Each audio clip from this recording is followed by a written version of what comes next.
Welcome to Pro Tips. Please like, share and subscribe. तो ये इसका मटेरियल कोई डेवलपमेंट है, ज्यादा मटेरियल डेवलपमेंट नहीं है, लेकिन मटेरियल डेवलपमेंट आ रहा है मारुति में। मारुति के नतीजे आ चुके हैं। कंसोलिडेटेड बेसिस पर देखिए, उम्मीद से बेहतर परफॉर्मेंस साफ नजर आया है।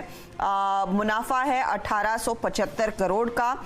अनुमान था मुनाफा 1517 करोड़ पर सिमट जाएगा, तो उम्मीद से बेहतर ये आंकड़ा साफ तौर से देखने को मिला है। दूसरी तरफ रेवेन्यू से मार्जिन का आंकड़ा आया है, मार्जिन 9.1% पर, और हमारा अनुमान था कि करीब करीब मार्जिन 8.2% पर आएगा।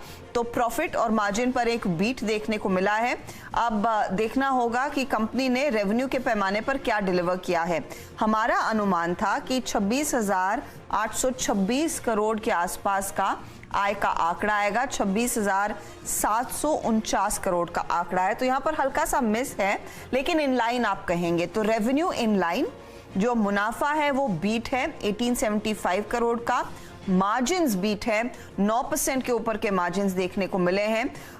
इस क्वार्टर में याद रखिएगा, चिप शॉर्टेज के चलते वॉल्यूम्स पर वैसे भी थोड़ा बहुत प्रेशर था। अब कंपनी आगे के आउटलुक पर ऑफ कोर्स कुछ बयान देती हुई नजर आएगी, लेकिन क्लियरली जो प्राइस हाइक्स शरद इन्होंने लिए हैं इस पर्टिकुलर क्वार्टर में, उसका फायदा रिफ्लेक्ट हो रहा है मार्जिन में, और लगभग 57% की प्रॉफिटेबिलिटी में इंप्रूवमेंट, जहां पर सिर्फ 30% बढ़त का अनुमान था।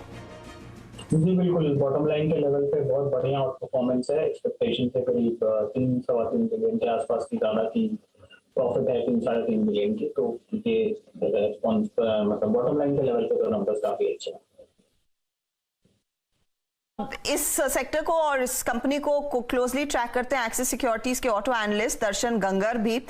दर्शन, नंबर्स बढ़िया, क्या रीरेट होगा काउंटर गोइंग फॉरवर्ड या कमेंट्री का इंतजार होगा अब? बेसिकली जो रेवेन्यू है वो इन लाइन आया है कंपनी का।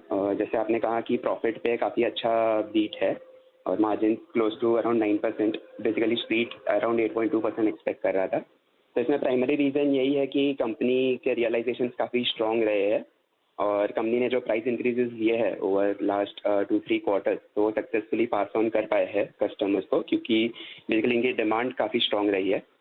उनकी करंट ऑर्डर बुक भी क्लोज टू 2.7 लाख यूनिट्स है, विद वेटिंग पीरियड इनके काफ़ी मॉडल्स पे। सो दैट डिस्काउंट्स भी काफ़ी कम है। और तीसरा पॉइंट है कि बेसिकली इनकी जो कमोडिटी प्राइस में जो इन्फ्लेशन आया है उसका Q4 में इतना इम्पैक्ट नहीं आया, वो Q1 से दिखेगा।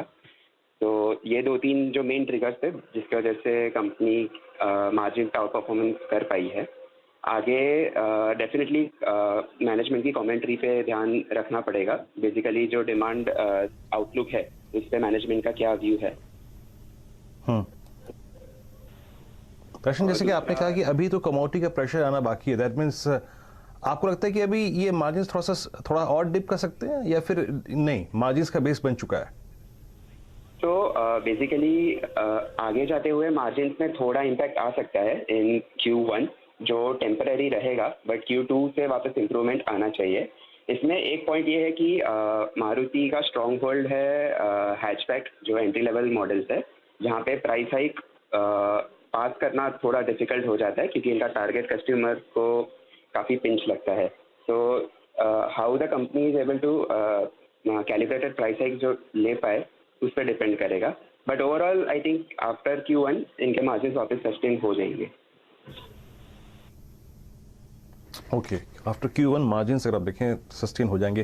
दर्शन, अब चॉइस की बात करते हैं। आप देखिए, जैसे कि आपने कहा कि यहाँ पे वेटिंग पीरियड्स इनके मॉडल्स के काफ़ी, अगर आप देखें, इम्प्रूव हुए हैं, वेटिंग ड्यूरेशन जो है। और एक और चीज़ आप कह रहे हैं कि Q1 तक आते आते अगर आप देखें मार्जिन भी ठीक हो जाएंगे, स्टेबल हो जाएंगे। अगर मुझे चूज़ करना हो इस वक्त फ्रंटलाइन 2 ऑटो कंपनियों में से, out of Maruti and M&M, आप क्या चूज़ करेंगे? M&M ने पिछले 3 महीने में बहुत स्ट्रेंथ दिखाई है, all time high closing trajectory पे ट्रेड कर रहा है। आपकी आउट ऑफ दीज 2 चॉइस क्या है इस वक्त? ज़्यादा बुलिश है। महिंद्रा ने डेफिनेटली काफ़ी स्ट्रेंथ दिखाया है, उनके प्रोडक्ट्स में भी वेटिंग पीरियड जो है वो काफ़ी स्ट्रॉन्ग रहा है। बेसिकली जो नए लॉन्चेस है उन्होंने काफ़ी अच्छा ट्रैक्शन दिखाया है। तो मारुति में एक है कि जो हेडविंड्स रहे हैं कंपनी में, तो वो इनके प्राइस करेक्शन में फैक्टर इन हो गए हैं। तो यहाँ से आगे जाते वक्त द नेगेटिव कम है और पॉजिटिव ज़्यादा है। बेसिकली जो मार्केट शेयर लॉस हुआ है मारुति का, over the last 2 years because of main इनका जो SUV सेगमेंट में एक क्रेडिबल प्रोडक्ट नहीं था, तो वो कंपनी एड्रेस करने वाली है, ऐसा इंडिकेशन दिया हुआ है। तो over the next 12 months company नए प्रोडक्ट्स लॉन्च करने वाले हैं, स्पेशली SUV स्पेस में, विच विल हेल्प इनको मार्केट शेयर रीगेन करने में। और जो अपना सेमीकंडक्टर चिप शॉर्टेजेस है, तो वो भी इंक्रीमेंटली मंथ और मंथ और क्वार्टर क्वार्टर इम्प्रूव होते जा रहे हैं, तो इनको ऑपरेटिंग लेवरेज का भी फायदा मिल सकता है आगे। दर्शन, बहुत बहुत शुक्रिया हमारे लिए समय निकालकर क्विक एनालिसिस करने के लिए। मारुति के नंबर्स आ चुके हैं, प्रॉफिटेबिलिटी और EBITDA लेवल पर एक परफॉर्मेंस बेहतर और रेवेन्यू इन लाइन है, लेकिन चिप शॉर्टेज देखिए भारी पड़ी है। 2,70,000 गाड़ियां कम इन्होंने प्रोड्यूस की चिप शॉर्टेज के चलते FY22 में। समित, चार्ट पर क्या इंडिकेशन है? 7,900 पर थोड़ा लगा स्टिकी रहेगा, ऊपर जाएगा, लेकिन हल्की सी मुनाफा वसूली आई है अब। देखिए, ये स्टॉक ने काफी ज्यादा रेजिलियंस दिखाया लास्ट एक आध हफ्ते में, और लो लेवल से जैसे इसमें रिकवरी आई है, जब तक ये 7700 7650 का लेवल्स क्लोजिंग बेसिस पे होल्ड करता है, तब तक जो उसका रीसेंट जो स्टडी स्ट्रक्चर हुआ था वो तभी भी मेंटेन रहेगा। और ये लेवल्स अगर ब्रेक नहीं होते तो इनफैक्ट हम होपफुल रहेंगे कि ये स्टॉक 8000 का लेवल भी आने वाली वीक में ब्रेक कर जाए। तो हम यहाँ पे फिलहाल तो पॉजिटिव बाय से ट्रेड करेंगे, और जो भी इसमें एग्रेसिव लॉन्ग पोजीशंस आपको लेने हैं वो 8000 के ऊपर लेने हैं, क्योंकि उसके बाद फिर स्टॉक में लगभग 3 से 4% के ऊपर की रैली अनफोल्ड होती है। तो फिर नेक्स्ट लेवल्स आपको 8300 8400 के देखने हैं।